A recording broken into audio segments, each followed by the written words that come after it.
કચ્છમાં યુવતીને બહાર કાઢવામાં આવી 33 કલાક બાદ યુવતી બોરવેલની બહાર આવી। એનડીઆરએફ, બીએસએફ, સ્થાનિક તંત્રએ ઓપરેશન પાર પાડ્યું। યુવતીને તાત્કાલિક હોસ્પિટલ ખસેડાઈ। યુવતીના સ્વાસ્થ્ય અંગે હાલ કંઈ પણ કહેવું મુશ્કેલ છે। યુવતીની સ્થિતિ અંગે ટૂંક સમયમાં ખુલાસો થશે। ગઈકાલે સવારે બોરવેલમાં ઇન્દિરા મીણા પડી હતી। 22 વર્ષીય યુવતીને બચાવવા માટે ઓપરેશન ચલાવવામાં આવી રહ્યું હતું।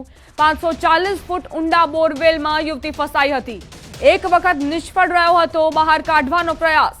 યુવતીને બહાર કાઢવામાં સફળતા મળી છે।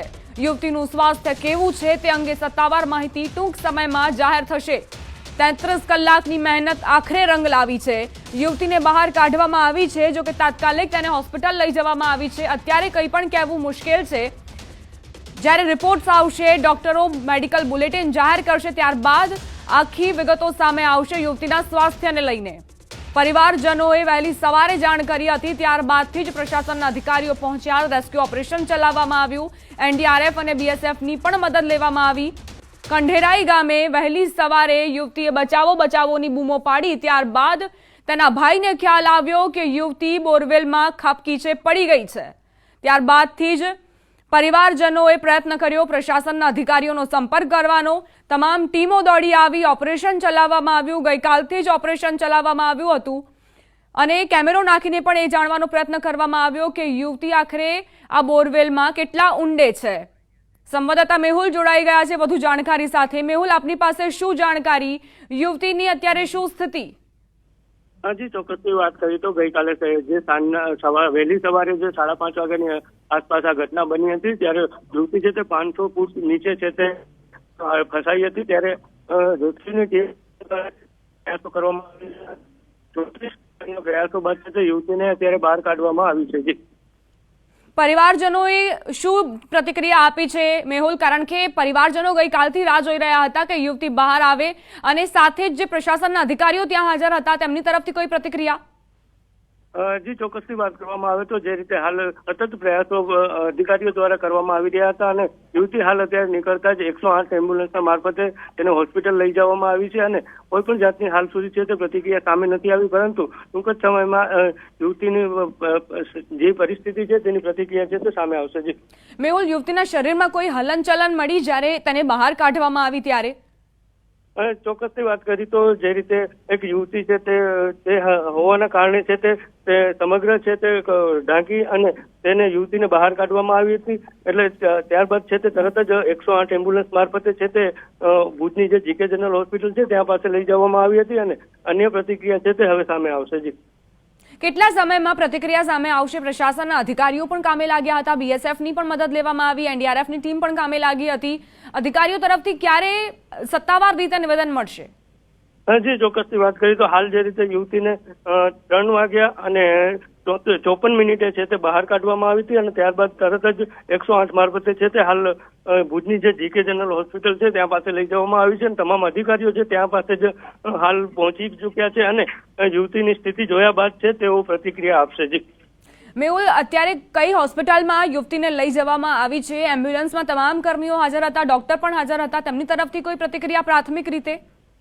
જી, ચોક્કસની વાત કરીએ તો હાલ પ્રાથમિક રીતે કોઈ પણ જાતની પ્રતિક્રિયા છે તે નથી આવી તંત્ર તરફથી। જે આરોગ્યની ટીમ હતી તે પણ સાથે જ હતી અને જે 108 એમ્બ્યુલન્સ છે તેના મારફતે ભુજની જે જીકે જનરલ હોસ્પિટલ છે તેનામાં યુવતીને ખસેડવામાં આવી છે। તમામ અધિકારીઓ પણ ત્યાં કને સ્થળ પાસે પહોંચ્યા છે। જી મેહુલ, આપ અમારી સાથે જોડાયેલા રહેજો। દર્શકો, તમને એ પણ જણાવી રહીએ કે આખરે એનડીઆરએફ તરફથી કેવા પ્રકારની પ્રતિક્રિયા મળી છે? टैक्टिक्स और इम्प्रोवाइज हुक्स के साथ में एनडीआरएफ की टीम जो कि 6 बटालियन गुजरात वडोदरा से आई है, उन्होंने 12 घंटे की मतलब मशक्कत के बाद विक्टिम को 500 फीट गहरे बोरवेल से बाहर निकाल दिया। वહેલી સવારે જ્યારે ઇન્દિરા બોરવેલમાં પડી ત્યારે આ સ્થિતિ સર્જાઈ હતી। 540 ફૂટ ઊંડો આ બોરવેલ છે, અંદાજે 540 ફૂટ ઊંડાણવાળો આ બોરવેલ, જેમાં ઇન્દિરા જે છે તે ફસાઈ ગઈ હતી। 500 ફૂટે આ યુવતી ફસાઈ હોવાની જાણકારી છે, એટલે આપ સમજી શકો છો કે 500 ફૂટ નીચે આ યુવતી હતી।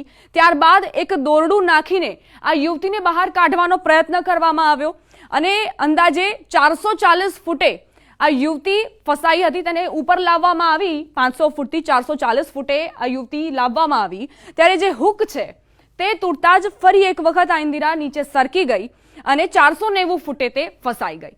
આ મુશ્કેલીઓ નડી જ્યારે ઇન્દિરાને બહાર કાઢવામાં આવી રહી હતી અને એટલે 34 કલાક જેટલો સમય લાગ્યો.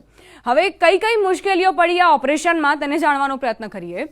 જે કેસિંગના કારણે પહોળાઈમાં તફાવત હતો, જે આ હુક છે તે પણ તૂટ્યો અને યુવતીને બહાર કાઢવામાં જે પ્લાસ્ટિકના જે પાઇપ હોય છે તેના સ્થાને સિમેન્ટનું પાઇપ હતું અને તેમાં આ યુવતી પડ ખરવાના કારણે ફસાઈ જતી હતી.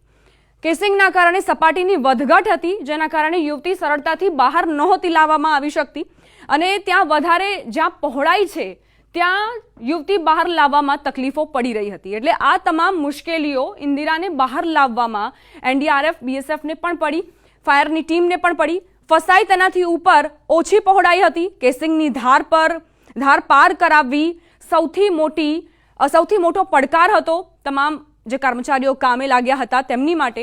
આ તમામ મુશ્કેલીઓ આવી ઇન્દિરાને બહાર લાવવામાં, એટલે 34 કલાકનો સમય લાગ્યો. અંદર કેમેરો પણ નાખવામાં આવ્યો જેથી એ જાણી શકાય કે ઇન્દિરા અત્યારે ક્યાં છે અને કેટલી તેની જે સ્થિતિ છે તે બગડેલી છે. કારણ કે અંદર ઓક્સિજનનો પણ ઘટાડો હોવાના કારણે તેને શ્વાસ લેવામાં પણ તકલીફ થતી હોય તો અંદર ઓક્સિજન પણ ઝડપથી પહોંચાડવામાં આવે. તો આખું ઓપરેશન ઇન્દિરા આ રીતે આગળ વધ્યું. આ રીતે બોરવેલમાં તે ખાબકી અને ત્યારબાદ 34 કલાકની મહેનત બાદ તેને બહાર કાઢવામાં આવી છે. અત્યારે ઇન્દિરાની સ્થિતિ શું છે તે કહેવું મુશ્કેલ છે. તેને હોસ્પિટલ લઈ જવામાં આવી છે અને તબીબો તેની જાણકારી આપશે, તેની સારવારને લઈને, તેની તબિયતને લઈને ત્યારબાદ આખી વિગતો ખુલશે.